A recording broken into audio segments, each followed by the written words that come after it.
тебя, скорее всего, отлупят. Аттестат в крови, по бокам конвой. Жиган Димон. Ты там снимаешь? Что вообще происходит в этом городе?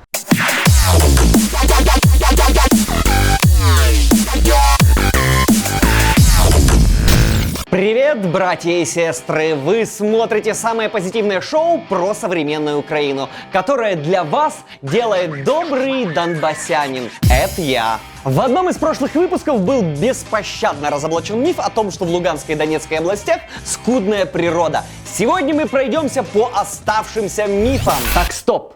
Мне кажется, ты как местный не можешь озвучивать мифы о своем же регионе. Это не совсем объективно. Вот тут скептичный я, ты абсолютно прав. Это сделает Антон Мурафа. Всем привет, меня зовут Антон, и сегодня у меня есть несколько вопросов к Саше Демину, который скоро поедет на Донбасс для того, чтобы проверить определенные мифы. Сейчас я перечислю факты, которые я слышал о Донбассе, и мне интересно проверить, так ли это на самом деле, или это всего лишь мифы. Первое. В Донецкой и Луганской области люди не общаются на украинском языке в принципе, а если слышат его, то не понимают. Спасибо тебе, Антон, что первый миф оказался сразу таким сложным. Честно сказать, я не уверен, что у меня получится его разоблачить, но я попробую.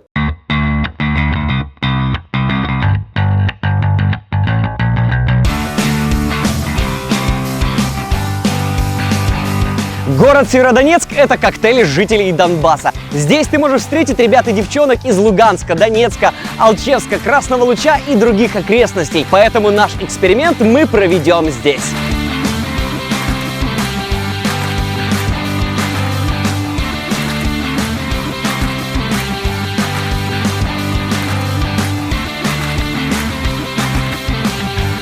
Мы будем предлагать людям на улицах города поговорить с нами на украинском языке. Если они за 2 минуты не сделают ни одной стилистической, грамматической ошибки, то они получат 50 гривен. Это первый тур. А во втором туре им нужно будет перевести текст какой-либо популярной песни с русского на украинский. Если они справятся и с этим, получают еще 50 гривен.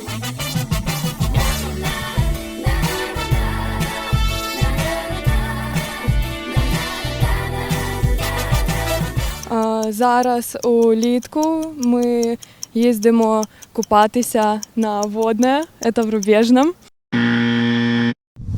Ну, чому не можу розслабитися і просто танцювати? Блін, зависла на слові. Потім у нас є парк, отличний парк, потім Льодовий дворець. Що таке ЦПУ? ЦПУ – це центральний процесор управління.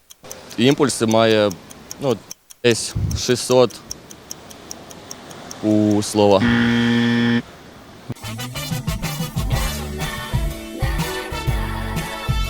Навчаюсь в нашому Сєвєродонецькому університеті, розмовляю з професорами, спілкуюся з людьми з науковим складом розуму. Грецька філософія, Канельзи, воплі від Оплясова, трошки спілкуватися з дівчатами. 50 гривень отримуєш ти прямо зараз.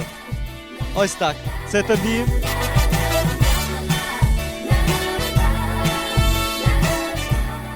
Сєвєродонецьк дуже цікаве місто тим, що воно дуже компактне. У нас є декілька скверів. У мене у Сіротіно 3 дачі біля озера Клишня. А так, трошки попрацювали, трошки відпочили, пішли, покупалися. Так от, зранку до вечора. Чому не можу позбавитися від думки про тебе? Чому мені так сподобалося, вдарила любов по голові? Певно, тому що все це мої почуття одночасно радісно і чомусь сумно. 100 гривень заробляє, це тобі.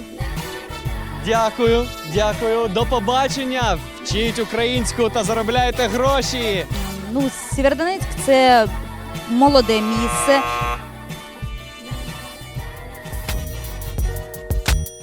Тут ми собралися на танці, пацани.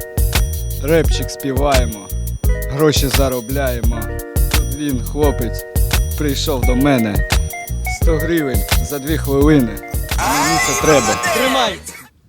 Но частично, я думаю, этот миф можно считать разрушенным, ведь во время этого эксперимента я влетел на 300 гривен.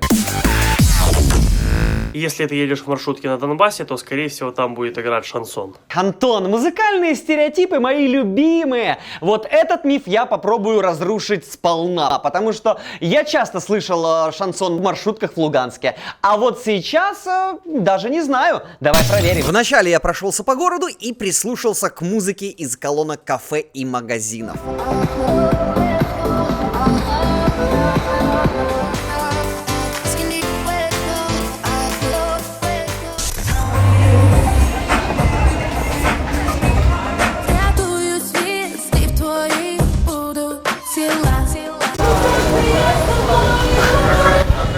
А вот в этом заведении слушают украинскую лирику.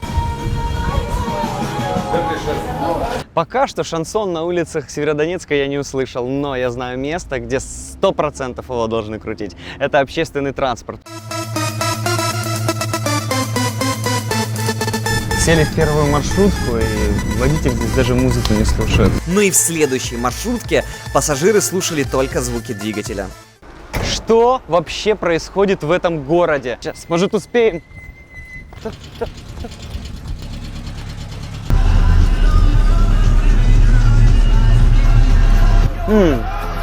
Неплохо. Стильная ретро-диско.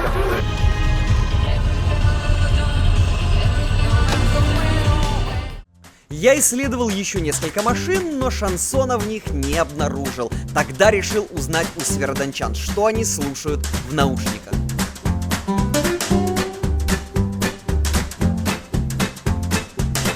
Мы послушаем. Да. Слышно? Музыку слушайте сейчас в наушниках. Музыку слушаю. А что это? Северодончане настолько образованные, что в наушниках слушают лекции. Да я сам в шоке. Слышно?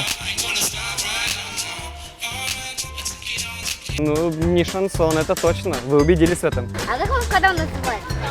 Что реально? Ставь лайки, нажми на колокольчик, смотри в ютубе. Какую музыку вы в наушниках слушаете? Рок? А какой именно? Хим группа. Рок. Нирвана. Северодонецк – город рока, это я уже понял. Ну а в конце музыкального эксперимента я проверил знание текстов самых легендарных песен шансона. Кольщик, наколи мне купола. Не, Не знаете это. Владимирский Централ, ветер северный. Я не знаю этой песни. Мой номер 245. Мой номер 245. Не знаю. Гарика Кричевского не знают. Капец. Хоп, мусорок. Не знаю. Мой номер 245. Шарик. Я, как и ты, был на цепи. Не знаю. Жиган, лимон. Парнишка симпатичный. Жиган Димон. Не помню я ее уже. Запахло весной. Запахло весной. Аттестат в крови, по бокам конвой. А меня ведут под сирену вой. Хоть один любитель шансона. Мне кажется, его нужно внести в Красную книгу блатняка. Как было тепло, что нас с тобой вместе свело. Девочка Пай. Ну понятно, Миша Круг, рядом Жиган и Хулиган. В общем, я встретил только одного трушного фаната шансона, а те двое, которые хоть и продолжили песню, открестились от блатняка, сказав, что любят другие жанры. Я считаю, что миф о том, что жители Донбасса любят блатняк, не просто разрушен, он расщеплен на молекулы. Если раньше в фонотеке местных и можно было найти Бутырку или там группу Воровайки, то сейчас вряд ли. Так что остается только проститься с пацанами. По-братски. А тебе, Антон, я хочу напомнить, что ты из Крыма, и в крымских маршрутках тоже часто слушают шансон. В этом районе мужики в основном одеты в модный лук, типа спортивки, которые заправлены в туфли или что-то в этом роде. И если ты будешь одет как-то экстравагантно или пафосно, тебя, скорее всего, отлупят. Да, это распространенное мнение. Большинство считает, что вот это вот прям национальный костюм жителя Донбасса. Так это или нет, мы будем проверять. Мы в центре Северодонецка, людей тут много, так что сразу можем оценить то, что здесь носит.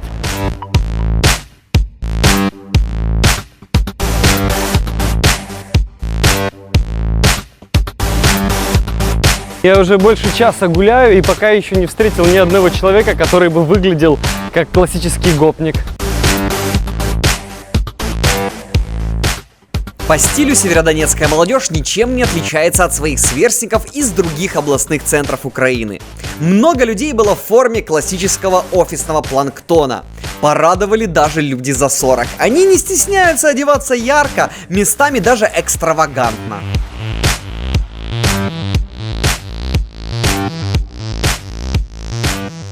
Итак, первая часть мифа развенчана. Лично я встретил буквально несколько человек за весь день, которые вот подходили под описание классического донбасского пацы. Вот по поводу терпимости я проверю этот миф немножечко позже. Антон, зачитывай свой последний стереотип о жителях Донбасса.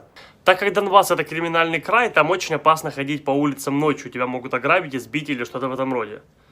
Правда это? Благодаря тебе меня ждут самые жесткие эксперименты. Ну что ж, попробую разоблачить этот миф, а заодно проверю терпимость жителей Северодонецка к людям в экстравагантной одежде. В общем, смотри, сейчас будет очень жарко.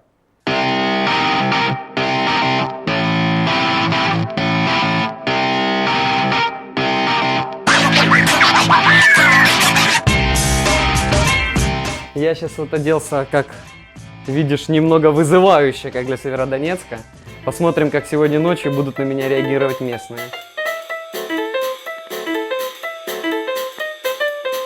Для моего опасного эксперимента я выбрал самый заурядный гендель внутри квартала.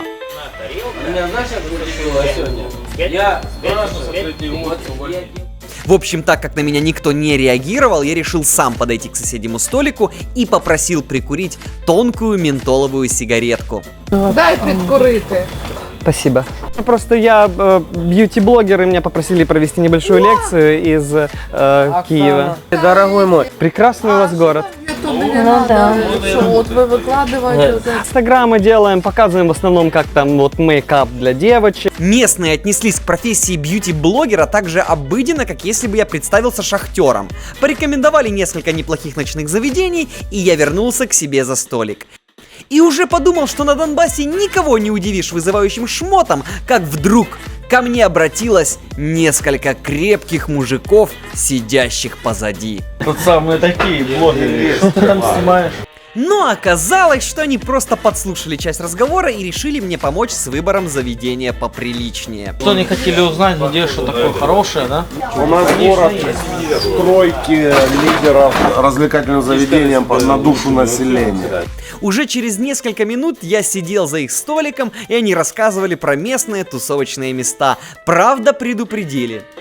Сам если пойдешь сам, дадут пистолет. Да? Сам не ходи. Надо ходить с таким, как Сёма, с таким, как Кома. Да ну нахуй, тут не слушай никого. Да я огурчиком занюхаю. Ты давай не это водка, ее пью. Вот огурец, вот. Ты просто подойдешь.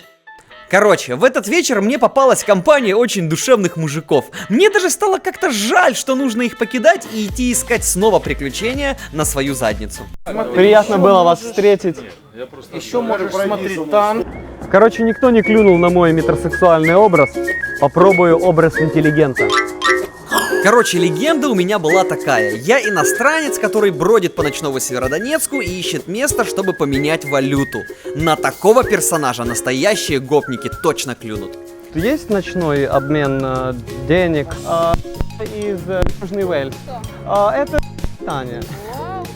Ну, вы видите, я уже хорошо выучил. Это так просто говорить, что это... А что, опасный город? Здесь не меняют, деньги не меняют ночью. Мой образ иностранца во фраке остался так же незамечен местными гопниками, как и образ бьюти-блогера. Самое смешное, что почти все местные предупреждали меня об опасности, но она меня так и не настигла. Северодончане думают о себе хуже, чем они есть. Я знаю, мой дорогой зритель, что ты ожидал увидеть вот эти вот кадры.